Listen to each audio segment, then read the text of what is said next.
Is the most notorious talker runs the world's greatest clan worth watching? Alright, let's see here. Cliché fantasy world? Check. Adventuring party trope? Check. Oh, the main character got betrayed by the nice party members. I wasn't expecting that. He's gonna get revenge, okay, but they spent all his money. What is that gonna accomplish? Oh my goodness.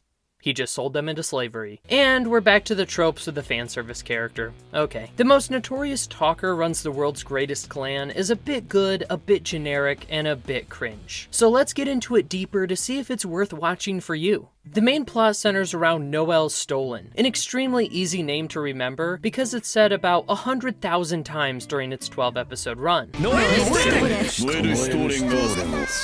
Stollen. He is the grandson of a famous hero, and he has the ambition to be the world's greatest seeker, or adventurer. Unfortunately, this world has a somewhat half-baked power system, and Noel is a talker, which is the weakest class because they can't buff themselves. Therefore, he must recruit strong allies and outsmart his opponents. This leads to Light Yagami and Lelouch moments where his great plan comes together and he wins. It's interesting, but it doesn't work as well as it could. A lot of the time, the circumstances for his success don't seem realistic, and his plans are a little too perfect. Everything always goes exactly as he expected it to, and he rarely faces a setback. That said, it's still pretty fun to watch it all come together. I just can't take it as seriously as something like Death Note or Code Geass. I've talked a lot about Noel Stollen right off the bat, and that's because he is 90% of this anime. Depending on how you like or dislike his character is how you will enjoy this story. His personality isn't bad, especially in normal situations, but when he is fighting or planning, he is often balancing on the edge of cool and cringe edgelord. I'm kinda mixed on him. Sometimes the things he does are really cool, other times he's a bit much. If you watch the first few episodes and can't stand him, you'll hate the show.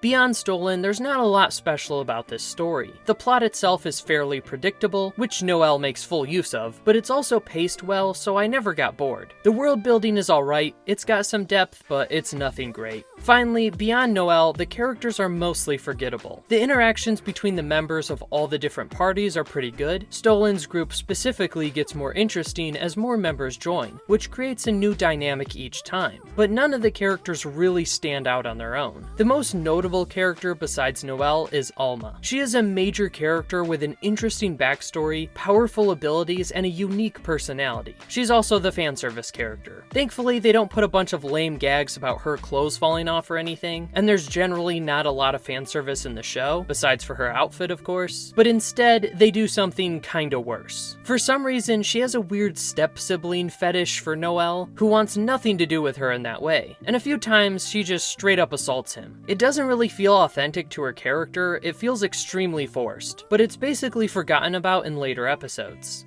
Overall, the most notorious talker runs the world's greatest clan is a decent anime with some fun moments, but overall, it's nothing special. If you want a basic fantasy show with a morally gray character, you'll probably enjoy watching this and then immediately forget about it. But if you want something that is memorable, although not always perfect, check out this review of Blue Lock here on the end screen. Subscribe for more anime worth watching. Jamio!